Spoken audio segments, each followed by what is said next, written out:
ఈరోజు ముఖ్యమంత్రి చంద్రబాబు నాయుడు గారిని, విద్యాశాఖ మంత్రి నారా లోకేష్ నాయుడు గారిని ఒక్కటే అడుగుతున్నాను.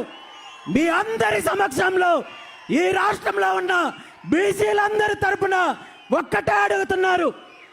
మీకు కూడా ఒక అబ్బాయి ఉన్నాడు, ఒక కొడుకున్నాడు, చంద్రబాబు నాయుడు గారి మనబడున్నాడు.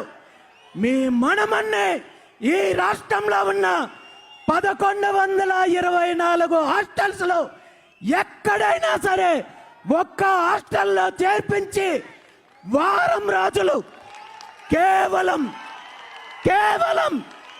వారం రోజులు మీ మనమన్ని ఈ హాస్టల్లో పెడితే వారం రోజుల తర్వాత మీ మనమడు మీ దగ్గరకు వచ్చి, తాతయ్య ఈ హాస్టల్లో వసతి సదుపాయం చాలా అద్భుతంగా ఉంది, ఆహారం చాలా అద్భుతంగా ఉంది అని మీకు చెప్పినట్టయితే దీనిపైన మీరు ఎటువంటి చర్యలు తీసుకోవద్దు, మీకు సన్మానం చేస్తాము అని ఈ సందర్భంగా తెలియజేస్తూ, అలా కాదు